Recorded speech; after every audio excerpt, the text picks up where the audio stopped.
Hello guys. I've just watched a YouTube video and I'm gonna put the link to that in the description.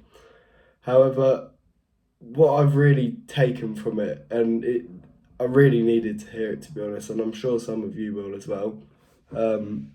What I've really taken from it was how much of a distraction the world is at the minute.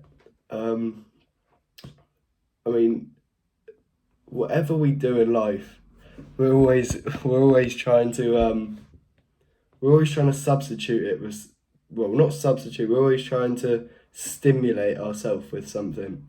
So whether it be, I don't know, I mean, it's mental even now. Sometimes you'll be watching a film and you'll still be scrolling whilst watching a film.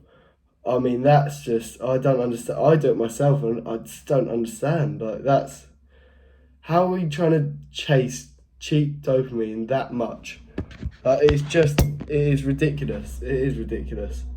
I mean, and it even comes in more little ways. Say I don't know, brushing our teeth, we can be scrolling away, or we say we're sat outside with a nice view, or whatever it is.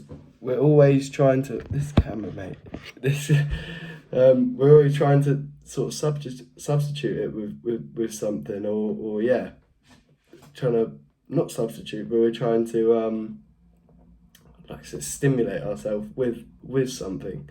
To be honest, I think the main problem about it, I'm going to put this down here because it keeps sliding.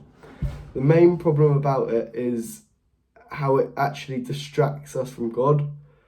I mean, having these things like video games or whatever it is in general, even if we're not doing two at once sort of thing, it is so distracting. I mean, God didn't intend for us to be. I mean, I don't think necessarily didn't intend us not to be able to play these things. However, because obviously life evolves and they've come around now, they're a part of most people's daily lives. But I think the fact that we're putting them in front of him is the main problem. For example, our brain always sort of goes for that cheap dopamine, whereas it feels like a massive sacrifice not playing the video game for half an hour and going on a run, or not playing the video game for half an hour and reading your Bible, and trying to actually study your Bible.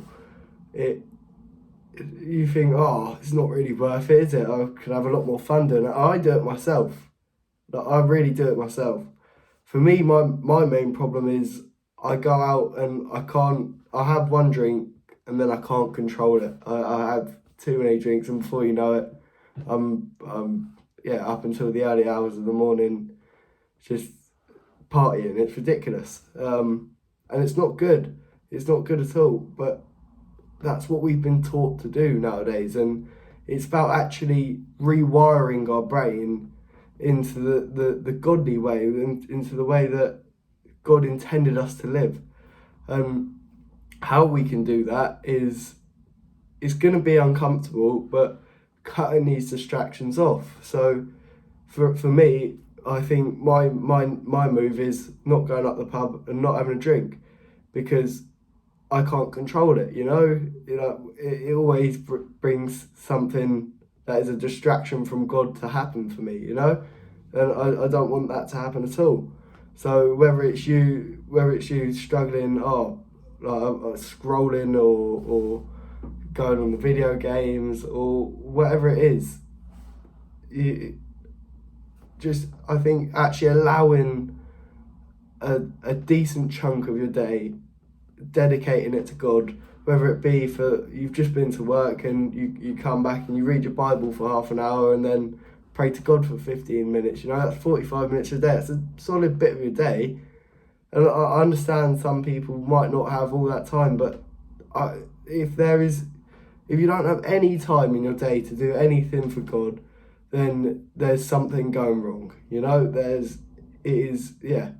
Whether it's what you're working too many hours, like you're working a lot of hours if you don't have half an hour or so for God in your day, And I'm not saying this to annoy you or frustrate you at all. I'm saying this as a way of helping you live a fruitful and holy life.